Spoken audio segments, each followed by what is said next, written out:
Do you think collectors like us are just trying to fill a void of some kind by collecting?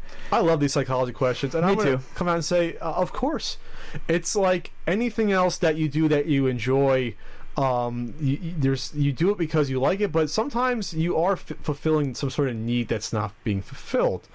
And that void can be any. I don't want to. It's not that simple. It can be any sort of void. It can be any sort of. It doesn't have to be a void necessarily. It can be a memory that you're trying to recapture.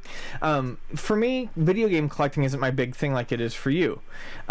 For me, it's records, but I like music a lot. But one of my clearest memories of my youth is my parents' record collection, and flipping through it as I got to like music and being like pulling out a record and being like, "Daddy or Mommy, can you?" So you wouldn't say it's void.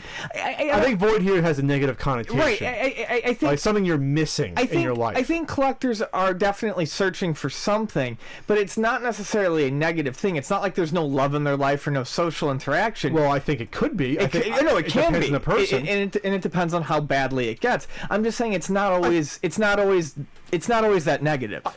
No, it doesn't have to be, but I think there's definitely people that falls into where it's like anything else. It gives you comfort. Yes. It's like if you're a gambling addict, it gives you some sort of weird comfort that you get that high from it. Some people get a high off of collecting things. Some people get a high off of finding deals, like we said before on Black Friday. There's a lot of things that go on. Nostalgia. It could be some sort of. I don't know. I think that's my drug, honestly. Like that's what's tricking me into this. I'll be totally honest with mine. One of the reasons I like getting this stuff is because I did not have the opportunity as a kid to get this stuff. Sure.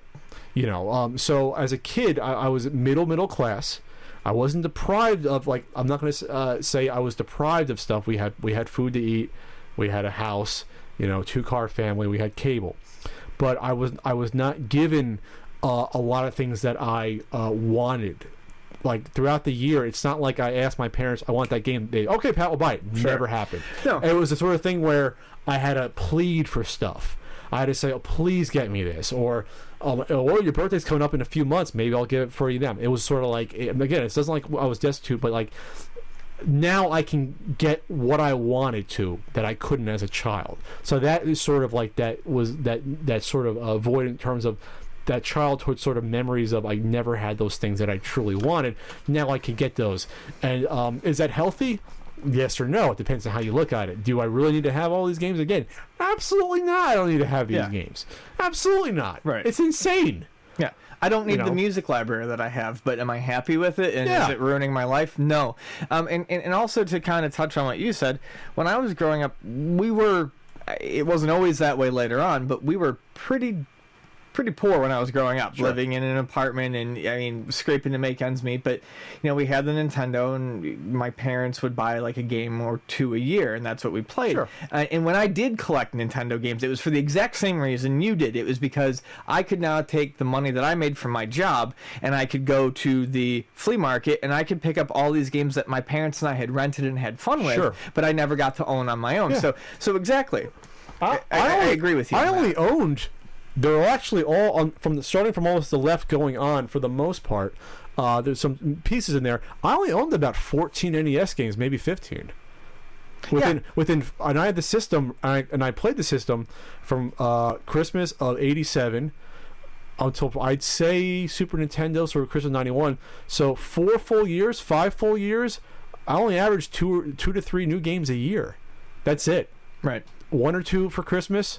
1 maybe on my birthday. That was it. Yeah, it was usually like the rare, and then the rare one in between where for some reason the flea market across from New Jersey State Prison, some guy had 6 brand new Jaws. Yeah. So my mom got me one for $10. You won one. There was a video game.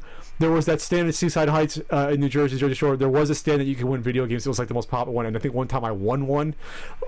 Maybe I don't even remember. I was probably too young to remember, or else I see my cousin win it and he's sad because his father would spend $200 trying to win a $40 game. That's a whole other issue, But that's a whole other thing. I don't even want to make it sound like, oh, poor us. I mean, we had fucking fucking Nintendos, you know? I mean, like... No, I'm not saying poor us. Yeah, I know. I mean, our parents took care... My parents took care of me. It sounds like your parents took care of you. But, like, I mean, we did not grow up with a ton of money. So, yeah, I think a lot of collecting is going back and getting what you didn't have when you were a child. Or, like I said about the records, it's recapturing the memory. I didn't buy records when I was a kid. By the time I bought music, I was buying CDs. But it's just... I'm recapturing an image in my head. The M82...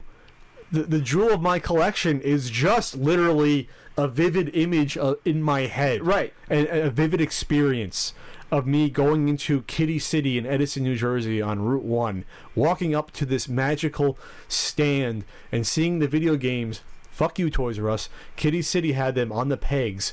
You could reach out and see all these video games with their nice graphics, and then you can play the games and sample playing a video game? What the hell is that? Play Urban Champion for a minute. You know, and that's fuzzy feeling, and you got to take a piss. I'm gonna ruin our fuzzy feeling by accelerating our outro. We go from the beautiful memory of the M82 unit to Ian pissing his alcoholic pants.